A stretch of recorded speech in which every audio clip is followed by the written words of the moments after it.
In this day and age, charities often have a problem of being overwhelmed with items that they won't stock. There may be...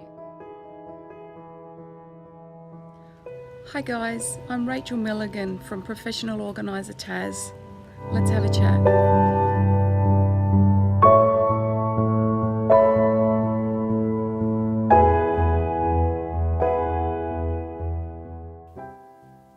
I promised you a video about what to do with your discard pile, all that stuff that you don't want anymore. Now the obvious answer is to send it to the rubbish tip, to just get rid of it. Now obviously that's a quick solution and that will stop you from falling back into the trap of retrieving things from the pile, and it's definitely preferable to giving it to other family members because they're just going to end up with the same problem that you had, as far as having items that you didn't really want or need. Another option is to give the items to a charity or a second-hand shop. In this day and age, charities often have a problem of being overwhelmed with items that they won't stock. They may be not up to their standard, or there isn't a demand for those items, and then they get stuck with a bill for sending them off to the rubbish tip themselves. This even happens in remote areas when we send container loads and container loads to an area that has suffered from some sort of natural disaster.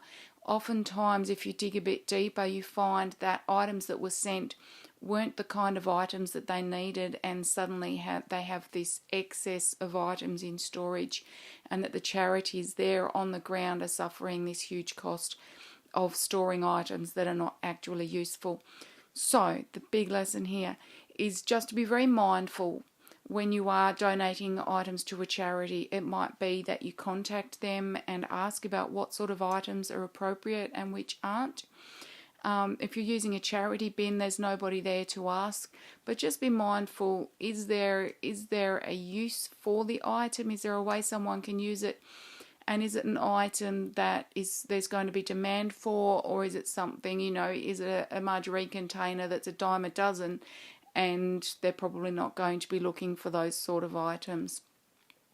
So it's just something to have a think about. Now, there is an idea that can be used, and that is that you declutter into your own storage that you are paying rent on and just bring items back as you choose to keep them.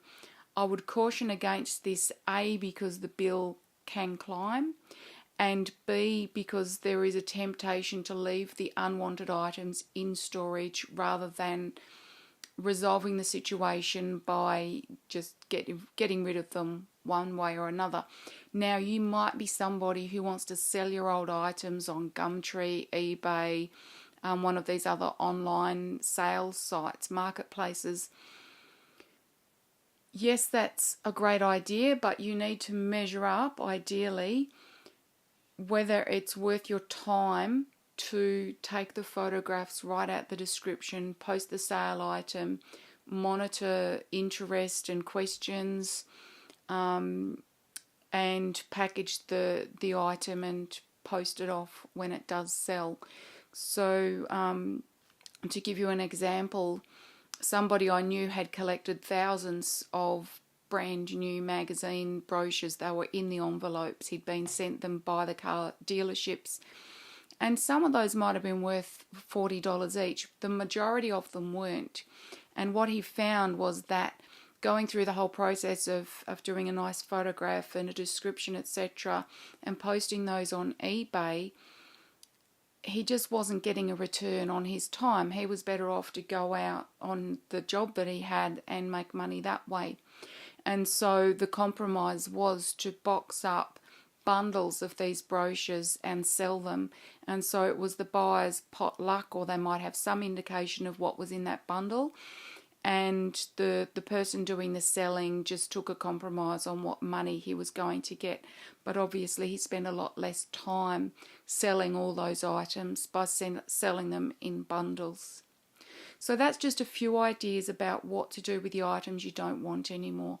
The last thing you want to do is leave them in your own house and suggest that members of your own household take what they want or need.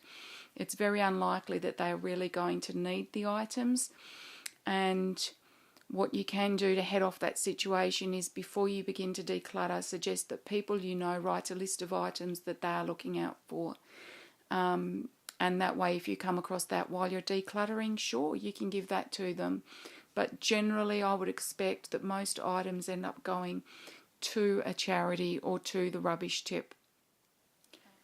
So I hope this video has helped you out, that it's blessed you in some way, and I hope that you have a really great day. If you enjoyed this video, be sure to share, like and subscribe. Thank you for watching.